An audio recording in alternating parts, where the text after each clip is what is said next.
The 28th day of September 2023 it is. Good afternoon. This is the great KBC. You're just in time for KBC Lunchtime News. Thank you so much indeed for joining us. We have the news shaping the country from within the borders and without. My name is BenTroy Njue. Lensa Odingo will handle the sign language interpretation for this live program. Let's get interactive. We are live on all social media spaces. Straight to the news. We begin our live coverage from the county of Busia, where a section of politicians from Western Kenya is calling for the arrest and prosecution of police officers who allegedly shot and killed two youths in Marachi Estate in Busia town during the opposition-led anti-government protests in July of this year. Led by Roots Party leader Professor George Wajakoya, the politicians said the Busia County Commissioner should take responsibility for the tragedy. Busia County woman representative in the National Assembly, Catherine Omanyo, appealed to the government to deliver its promises to citizens, among them reducing the cost of living. They spoke during a funds drive to offset the burial expenses for Fred Onyango alias Jakogalo, who was allegedly shot during anti-government protests. Yeye atolewe apelekwe mahali pengine asirudi Busia. Busia imekuwa na amani tangu independence. Busia ni mahali ambapo iko na yani unaona huyu ni Mkikuyu.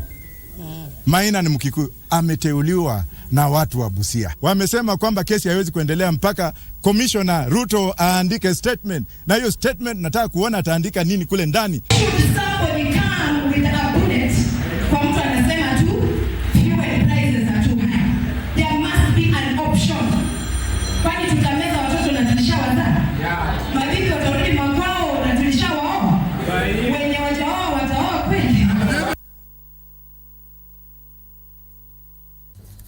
The corridors of justice, a Milimani Law Court has allowed officers from the Directorate of Criminal Investigations, DCI, to hold a suspect for a period of 21 days pending conclusion of investigations into the murder of Nairobi Hospital Financial Director Eric Maigo. The suspect, Ann Adhiambo Ouma, alias Nat, will be held at Kilimani Police Station awaiting DNA fingerprint processing and age assessment tests. Elias Nati, who is believed to be a juvenile, was arrested at Kibera Sub-County. In their miscellaneous application, the Directorate of Criminal Investigations said the time sought to hold her is reasonable to allow investigations. The murder which is subject matter of this case was committed in a very heinous manner which has traumatized the family. The family wants justice to be done. The defense counsel, led by Samuel Ayora, pleaded with the court to have the suspect taken for medication since she was unwell at the time of arrest and arraignment in court. Your Honor, secondly, the victim or subject before you is ailing. I can't request him that she be taken to hospital for treatment. We can mention, Your Honor, this matter in the next 2 weeks to confirm their progress, and if indeed by then court has. Principal Magistrate both prayers for and the matter will be mentioned. It's a very serious one. There is need to have investigations conducted.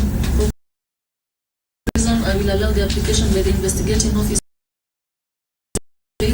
Still in Nairobi, has granted the Directorate 15 days to conclude their probe on 3 suspects arrested for the offense of making passports.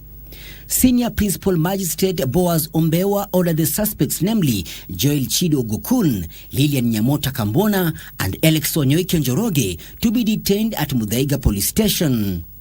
It was reported that on diverse dates between February and October the year 2022, the suspects, together with others, conspired and obtained an identification card and birth certificate in the name of Joel Chidi Nyaburi Mora.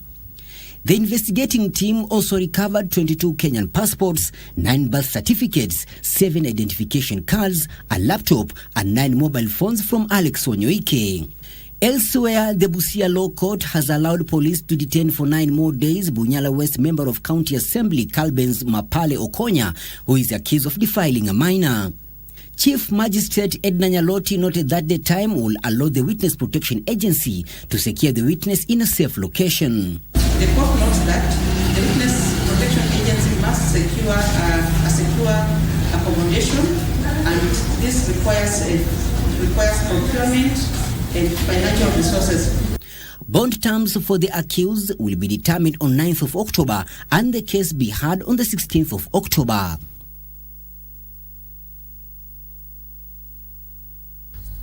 From the judiciary to the legislature, where the social health insurance bill, digital health bill and sugar bill are among draft draws waiting to be assented to by President William Ruto after they were passed by the National Assembly.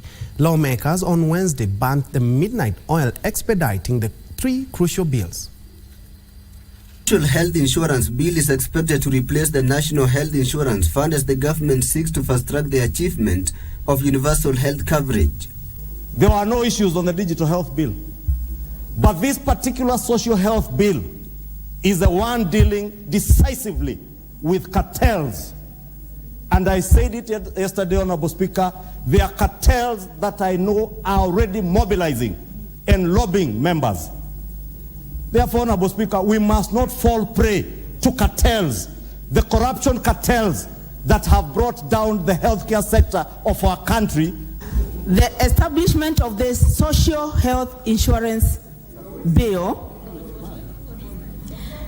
is going to ensure that there's transparency, there's accountability in the way NHIF dispenses their operations.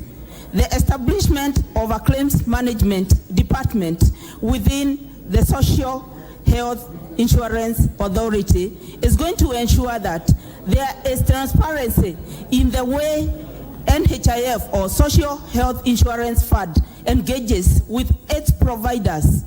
The passage of the bill will also see all employees in the country contribute 2.7% of their gross salary to the National Health Insurance Fund.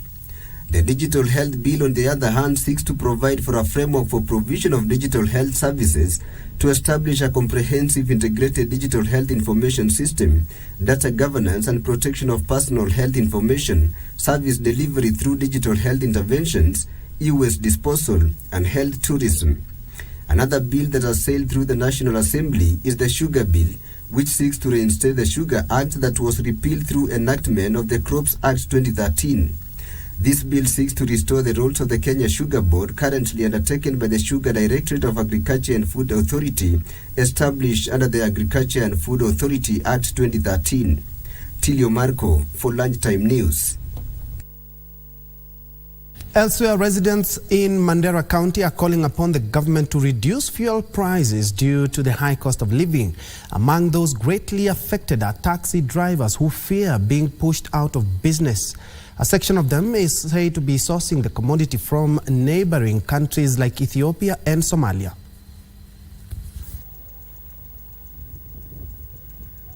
Sisi wadereva wa taxi maisha ni ngumu. Mafuta ya Kenya ni hapo Mandera tumenunuanga lita moja shilingi 220 shillings. Suji nataka ulibandika ulienda wapi baadaye? Ya shita mafuta ya Somali pia ni sai tuliweka ya Ethiopia ama uliweka ya Somalia ama ulitafuta ya Ethiopia. Ikikosa ya Ethiopia ama ya Somalia hakuna mafuta ya Kenya bei rahisi atapatikana. Ya Ethiopia pia ni shilingi 200, ya Somali pia ni shilingi 200. Ataharibu gari lakini atasukuma tu maisha. Maisha imekuwa ngumu. Saa hii hatuwezi nunua hata mafuta. Mafuta saa hii Mandera inafika 1 liter 250. So 250 sisi kama wa vijana tunaendesha taxi zingine, hata taxi si yetu. Tunaendesha na gari ya kodi ya na 800. Sasa hiyo 800 gari ukiweka 1 liter na 250 itakuwa 1250 5 liter. So 5 liter ukitambuisha hiyo 5 liter 800 huwezi pata. Mtoto wako utalea na nini? Tunaomba serikali, si ati mambo ya waziri alikuwa anasema watu wachimbe kisima, atufanyie bei rahisi ili tungangane na maisha mzuri. Kila mtu analia kuhusu hata biashara yote, na sasa maisha sasa Mandera imefika 5 liter ni 1250. Na sisi kama wakaji wa vijana wa Mandera tukaendesha taksi tangu asubuhi, hata tukingangana vile uchumi ameharibika, hata hatuwezi pata pesa mafuta, na mwenye gari anataka pesa. So tunaomba serikali ili atusaidie ibunguze mafuta bei yake. So tunaomba serikali atusaidie abunguze mafuta bei yake na bei ya bidhaa nyingine. A section of leaders from the South Rift is calling on cabinet secretaries to stick to their mandate instead of engaging in politics. Kericho County Governor Dr. Eric Mutai, his Bomet counterpart Professor Hilary Barchok, and Emurua Dikir Member of Parliament Johanna Ngeno allege some cabinet secretaries are misusing their offices by engaging in succession politics. They made the remarks during the launch of Rose machineries at the Bomet Green Stadium. Tumesimama kileti na sisi, our governors, we are one and you can never separate us. Hapa kwa Kipsigis kutoka kule Kericho mpaka Narok, we are one thing. If you touch one of our governors hapa hivi, I give you my word that you have touched all of us, because we are one soul. And the Kipsigis nation, beginning from Narok all the way to Olugurwani, all the way to Kericho, is one nation undivided. Hawa mawaziri ambao wameanza siasa ya succession, it is too early. They will derail your agenda for this country. So sisi sote tusimame nyuma ya William Samoei Arap. Kama wewe ni waziri, fanya kazi ya waziri. Kama wewe ni mwanasiasa, fanya kazi ya nani? Siasa. Wale ambao wamepewa jukumu wafanye kazi yenye walipewa hiyo jukumu.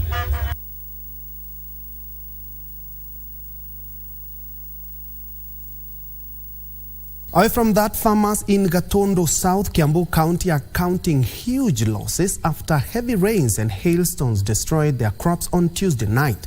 The rains, which lasted for hours, left several farms flooded, destroying tea, maize and avocado plantations.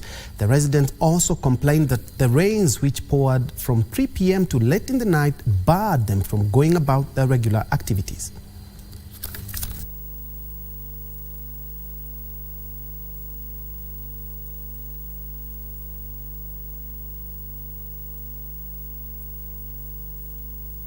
Mahindi, nini viazi silipigwa, nini hata vitunguu, na hii nini inaitwa avocado.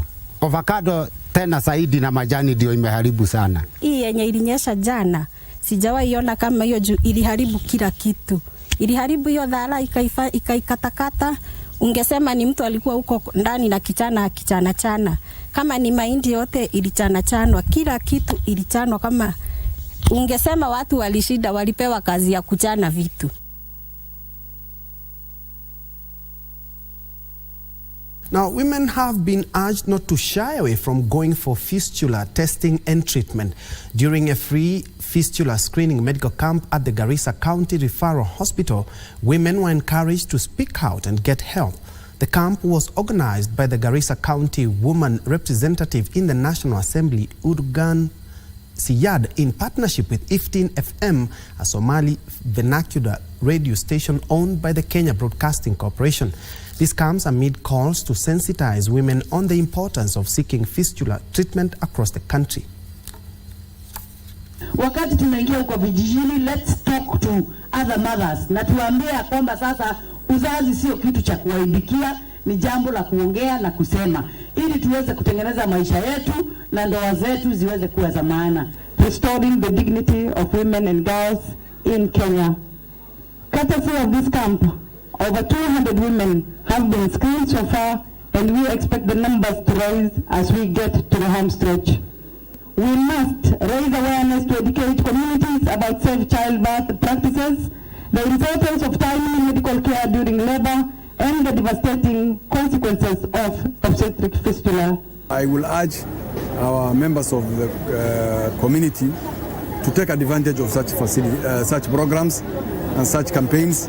We shall have another one on a big one or different one, not fistula but a general camp in the month of November. the 13th to the 20th of November. Let's now shift gears to matters education, which has been identified as a powerful catalyst for securing the future of the youth and transforming lives. Tata Chemicals Magadi CEO Subov Srivastav urged corporates to offer scholarships to learners, especially in arid and semi-arid areas, to lift the number of students meeting the admission criteria for national schools and universities.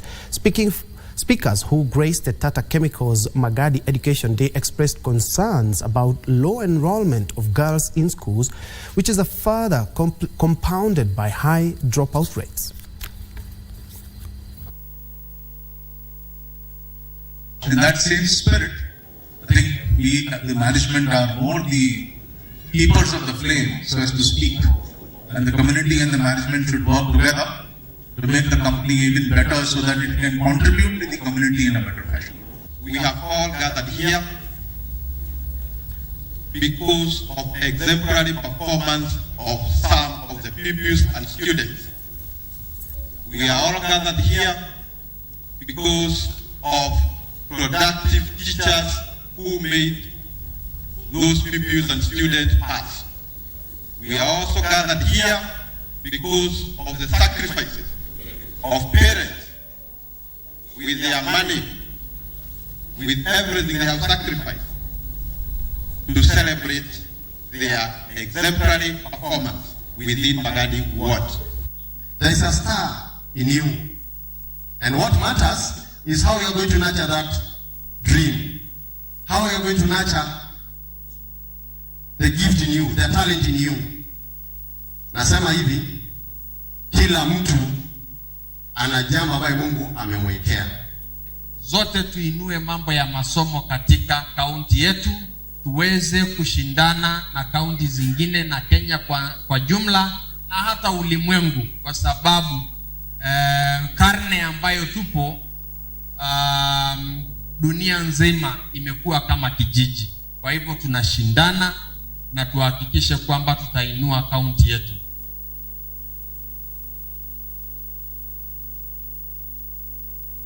Indigenous women drawn from arid and semi-arid areas are seeking inclusion on land and leadership matters, calling for implementation of policies that favor both genders. Speaking during the 8th Annual National Indigenous Women Conference, the women noted an improvement in land ownership by women, terming it as a success. Calls to accord women more space on matters leadership and land ownership took center stage at the 8th Annual National Indigenous Women Conference that kicked off in Busia County. Our interest to see beyond titling in terms of community land registration, is that registration friendly to women living with a disability, single mothers, widows? Are they there, or just the status quo? We want any conversation about land and resources to include voices of the indigenous people. Jane Meriwas, Director Samburu Women Trust and also the convener of the Indigenous Women Council, noted that as much as there have been several strides made for the inclusion of women in key decision-making processes and ownership of land, women are still fighting for their space. The CLA stipulated very well around issues on women inclusion. So our interest is not just to be included, but effectively participate and put our issues clearly on issues on management. In Oldonyiro, 9 out of 15 women have taken part in elections, and in the whole of Isiolo County, 800 out of 1,500 title deeds issued to the locals were given to women. We make sure that women also become competitive and they're elected in those boards. And slowly we are moving there because those are right. And we hope the conversation is going to be live. So in terms of inclusion, in terms of participation, also women take lead in those participation, not to sit back. The women landowners say they're looking forward to knowing how to use the title deeds to access credit facilities. Serafina Robi for Lunchtime News.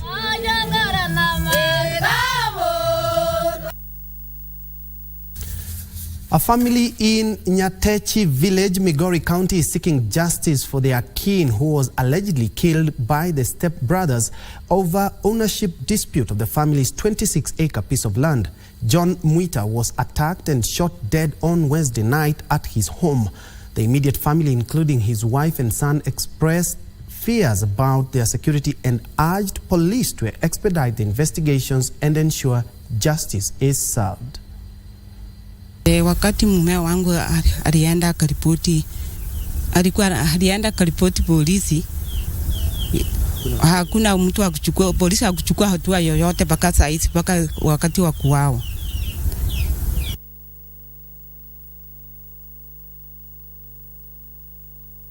Still on crime, police officers in Kikuyu, Kiambu County have arrested one suspect of cattle rustling and recovered 4 cows that had been taken to Sasa Slaughterhouse in Dagoretti.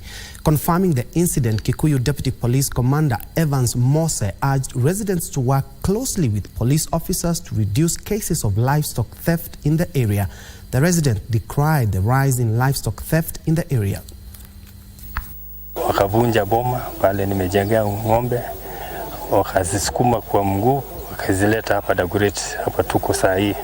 Hii ng'ombe moja yangu zimepatikana, na polisi walikuwa patrol jana usiku, wakasikia kitu, wakafuatilia hiyo kitu mpaka wakawashika watu. Amano ng'ombe sikiwa zinatembeshwa kwa reli, sikiwa zinaelekeshwa area ya Dagoretti.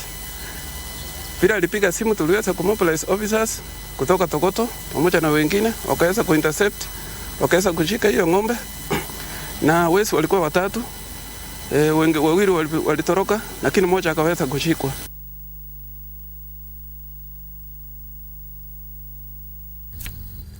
The second Africa Health Harm Reduction Conference is ongoing in the Moroccan city of Marrakech, is calling for resilience building in the face of rising casualties whenever disasters like earthquakes strike. The chair of Civil and Environmental Engineering Department at the University of California, Professor Ertuğrul Tasigoglu, says that more innovative ways are needed in dealing with natural disasters, including changing of building codes to ensure safety in the face of earthquakes. In his presentation on the topic, Achieving Seismic Resilience, Preparing for the Inevitable, Professor Ertuğrul Tasigoglu said that earthquakes will continue to happen, hence the need for resilience building. And perhaps it's an aging system, so its functionality might be deteriorating, or you are improving your system and its capacity is increasing. And all of a sudden an event happens. This event, like an earthquake, will drop its functionality. If you are resilient against a natural hazard like an earthquake, you will still have some residual functionality. If you don't have that, you run the risk of hitting rock bottom. The professor of civil and environmental engineering at the University of California, Los Angeles, says the recent earthquake disaster in Morocco, in which over 2,000 people perished, calls for reorientation on disaster responses, calling for a multidisciplinary approach. Design some structures like that, like nuclear power plants or main bridges. If they fail, everybody suffers a lot. But for other structures, our objectives are a little bit less.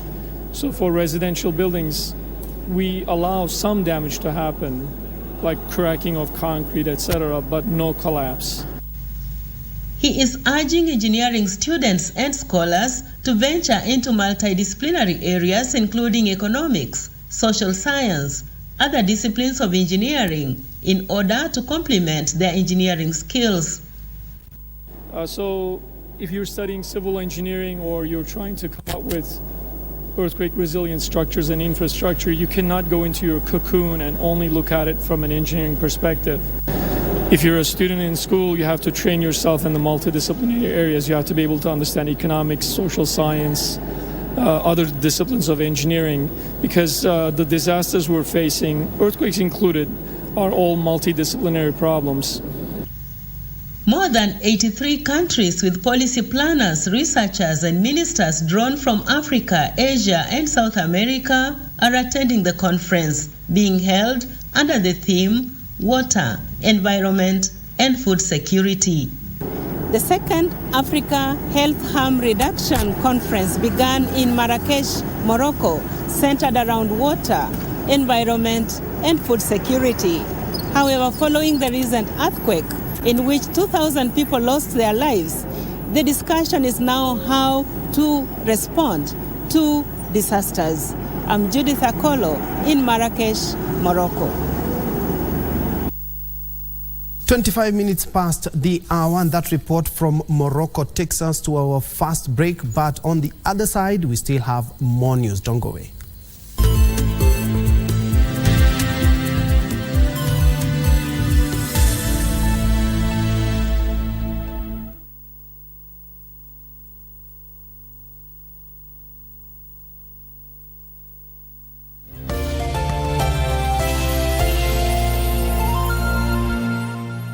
Do you know that what you eat can affect your menstrual health? This type of cinnamon is important for women who are struggling with missing periods and also irregular periods. Menstruation is supposed to be a natural process in your body. If you're not going through menstruation, that is not normal unless you are going through perimenopause or menopause. I've passed out many times just from losing a lot of blood because of having a heavy flow. To learn more, join us this week on Thursday at 2 p.m. This week on What's in Your Kitchen, Chef Dennis makes for us mutton rogan josh. Santi. I've got all my ingredients for the mutton rogan josh, courtesy of our guest cook, Dennis. Aya.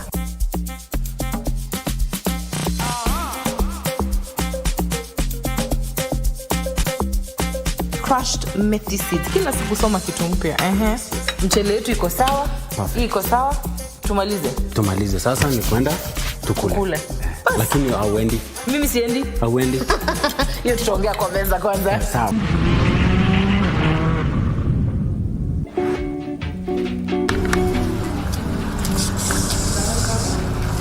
Na unajua kwa hiyo kujifanya ukuwe nyeupe ni upumbavu. Unajua? Wewe wanajipotoa. Alafu wana change color wanakuwa maroon commandos. Tushaona mpaka uso vile imechomeka, unataka avue nguo alafu afanye. Kama zebra cross. Tumia hizo product. Nilijaribu lakini niliungua. Niliungua nikakuwa makaa mheshimiwa. Umesema hydroquinone? Mlikuwa na hewa wapi? It's a component in your products.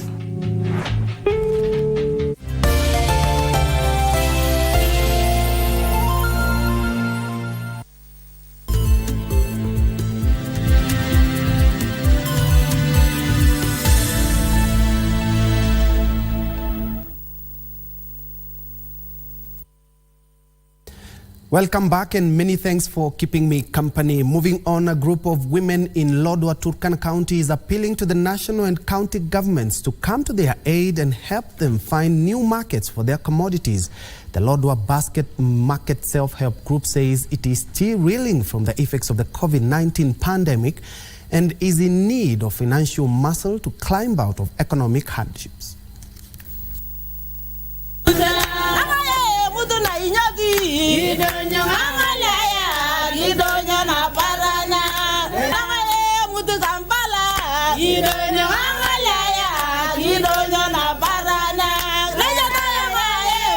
At the heart of Lodwar town, song, dance and a display of art and craft, these women are keeping an old tradition alive, weaving.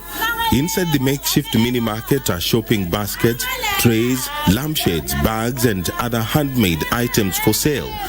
The women tell me that this trade, handed down through generations, is their only source of livelihood. Hii bidhaa ndio inasaidia sisi kwa watoto. Sisi hatuendi kusimama kwa manyumba ya wakubwa. Kwa sababu naenda leo nakusaidia. Na kesho je utaendaje hapo? Huwezi enda kwa sababu hii kitu ndio tunategemea. The reed used in this craft is harvested along the banks of River Takwa, which flows past Lodwar town into Lake Turkana. The women operate under the Lodwar Basket Market Self-Help Group, which was established to assist them in getting access to loans and market for their products. Hawa wakubwa wetu watuangalie ya Turkana kati. Sisi kabisa tuko na changamoto kali sana.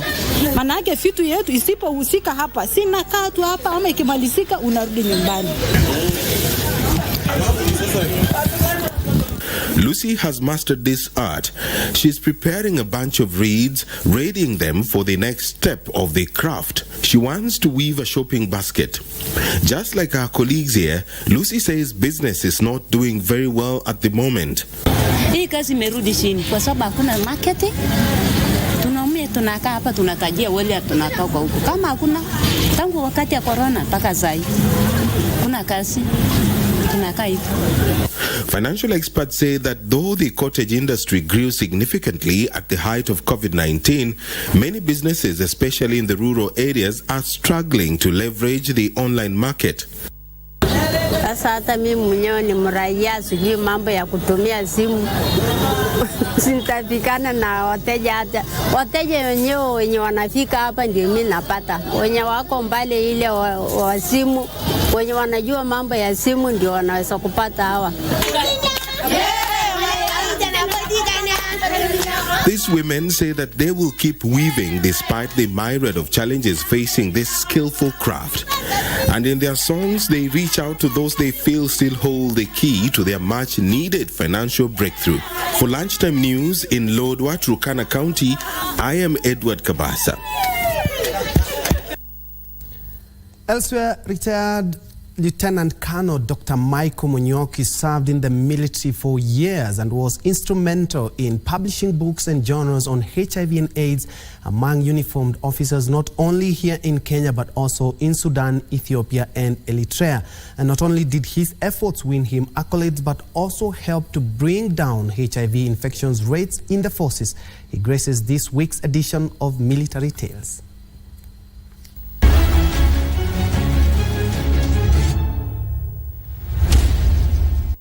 We traveled to Gilgil, Nakuru County to meet one military veteran, retired Lieutenant Colonel Dr. Michael Munyoki, who welcomes us to his complex. The Colonel was born in Machakos County, where he went through his early education life. I was born on the 24th December 1958. In Machakos, but specifically in Yata. And then I went to school, a local primary school called Chasion, and then I went for secondary school in a place called Baikin. So Baikin Secondary School is in Wamonyo, Machakos. Announcement of recruitment for the Kenya Defense Forces came, and then I chose to go and try. And then we were told to report to Lanet, at Lanet, FTC, Armed Forces Training College then. We went through the same screening medical and then I qualified and I went to training for 9 months. I commissioned on the 26th of March 1982. I was posted to 66 Artillery Battalion, Kenyatta Barracks in Gilgil. The 1982 coup happened just months after he enlisted and was among officers who responded to secure Nakuru, where the then President Daniel Arap Moi was at the time. I was still green as an officer. Little experience in a unit. I took action, I mobilized troops, gave briefings and deployed them. We had a roadblock here in Gilgil, along Gilgil Karianduzi Road. When the President reached the State House Nakuru, there was the fear tense, and it's like, how does the president reach Nairobi? So we organized such that he was brought here, and when he was here, actually near the junction here, we put him on a panad, the small armored cars. He remembers one of his most challenging assignments in Kapedo in 1983 as one of the officers deployed to secure the volatile Rift Valley. I was what we call a gun position officer, and therefore I had troops, I had to deploy guns, and then I had to cover. And we recovered so many cows, and we also lost quite a number of soldiers from Nairobi. Cattle rustlers were very smart. When they realize you are bombing, they will go under the caves, and when you finish, they will come out and still continue their activities. A military-trained doctor, Munyoki would be sent out in 1999 for more training in Pakistan, where he trained as an instructor in gunnery and came back to Kenya to the School of Artillery in Embakasi. Those are rare opportunities to get. I was deployed in School of Artillery. where I worked for more than 7 years. I left there to go to attend the Defense Staff College. I was promoted to Lieutenant Colonel and posted as a commanding officer. He also served in numerous United Nations peacekeeping missions in the region and beyond as a trainer. His most notable mission was in 2002 when he served in Ethiopia and Eritrea, where he was instrumental in the introduction of peer education in the military. I was there for 1 year plus, and that's the time I streamlined peacekeeping standards more so on the training. He notes some of the challenges he and colleagues faced while in the army, including in battlefields. When you go and collect your dead, you cannot be the same again. And tomorrow you are taking a gun and going there to fight. You are going to cross with the enemy. The issue is you either get killed or you kill. Dr. Munyoki is also an author and has published numerous books and journals on the management of HIV and AIDS among uniformed officers. I lost quite a number of soldiers. A time came when I was burying a soldier every week. It was very effective for me. And I decided to break the silence surrounding HIV and AIDS. The book addresses that being HIV positive is not a death sentence. He speaks about his passion for writing, observing that they have been a game changer in the management of the disease in the forces. I put a program addressing HIV and AIDS, and I would invite speakers from UNAs, from Red Cross to come and address the aspect of surrounding HIV and AIDS. When I became the CEO, it was part of Master Parade Talk. Every time we would talk about HIV and AIDS. In 2001, I wrote the first peer education manual addressing HIV and AIDS. He credits the military for milestone he has achieved in his life. I thank the military. It made me who I am. I grew up and gained my experience, leadership skills, management skills, administrative skills, tactics, orientation on how to deal with the various groups of people, different people, character of people. Since retiring in March of 2023, Munyoki now oversees businesses he has invested both in Naivasha and Machakos counties. Started in March this year. I found time to relax a bit. Like now I'm doing a bit of construction. I man my hotel, not manning per se, but I spend time to see what is happening, see what workers are doing, move up and down. And that's how I spend most of my time. He speaks fondly about his pillar of strength, his family. I have big kids. I have a lieutenant colonel like me now, serving in the Kenyan Defense Force. I have a doctor, he's serving somewhere in Muranga. And I have a daughter who is serving the company from America, Cotiva. So I live a humble, simple life, and I'm happy. As a veteran, Munyoki still holds national values close to his heart, urging Kenyans to support the uniformed forces. Kenyans, let's join hands, love each other, love our nation, because I would say the country comes first. Personal issues, ideas come second. And with books such as this, his legacy will echo for centuries and will help millions of the Kenya Defense Forces. For Military Tales from Gilgil in Nakuru County, I'm BenTroy Njue.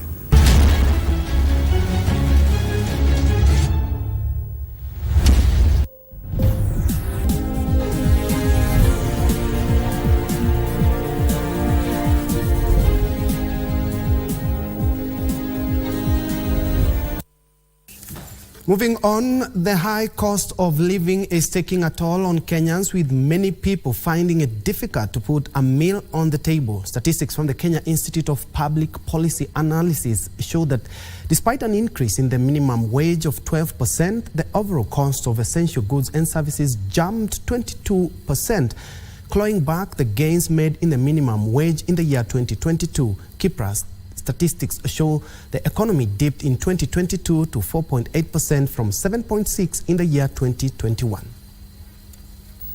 In 2022, the inflation rate increased beyond the policy band of 7.5% to hit 7.7% on account of higher food prices and higher fuel prices. The low-income household, who spend about 60% of their income on food. However, over the same period, the economy created 816,000 new jobs, mostly in the informal sector. The industry accounted for 73.2% of the jobs created in the country, while the education sector had the highest number of employees in the formal sector, accounting for 21% of all the jobs created. So anytime food prices go up, then cost of living increases, and the low-income earners hit or bear a heavy burden. Despite the creation of the new jobs, the latest report by KIPRA indicates the minimum wage failed to match the high cost of living that ticked up by 22%, driven by high food and energy costs. I want to encourage actions at all levels, both at the national level, at the county government's level, to consider the recommendations from the Kenya Economic Report 2023 by KIPRA, and we reiterate some of the considerations and even examples that have been provided, and even the advisory solutions that we should take. So I reiterate that these recommendations support the bottom-up economic transformation agenda. Treasury Cabinet Secretary Professor Njue says the government is supporting food production and manufacturing by strengthening technology upgrade and capacity development to lower overall costs of manufactured food products, which accounts for 24.8% of consumer expenditure. Smart agricultural practices, strengthening kitchen garden technologies, and even post-harvest management are going to be very critical. And we should start with this season, which is going to be bumper. But unfortunately, we are not ready to deal with the post-harvest constraints that we face. Is going to be very, very critical. KIPRA recommends strengthening the minimum wage policy in the informal sector, as well as alignment of the minimum wage with the current cost of living. Regina Manyara reporting for Lunchtime News. Elsewhere, the government is set to roll out the digital ID system on Monday next week. Immigration Principal Secretary Julius Bitok says the new and improved digital ID is fitted with security features, biometrics, and digital signature is not compulsory, but for new applicants and those replacing a lost ID, it will be mandatory. President William Ruto tasked the Ministry of Information, Communication and the Digital Economy, as well as the Department of Interior, to roll out a digital identification system in 90 days. And now all is set for the rollout, and Kenyans can start applying for the third generation ID as from Tuesday next week, as the government begins to phase out the traditional physical ID. We are ready with the four-point solution: Maisha number, Maisha card, digital ID, and national population register. We are ready like yesterday. The electronic ID moving forward will be compulsory for those who are replacing and those who are new applicants. Bitok says the smart ID will be incorporated with security features and biometrics to facilitate safe and seamless access to a wide range of government services on the e-citizen platform and private sector.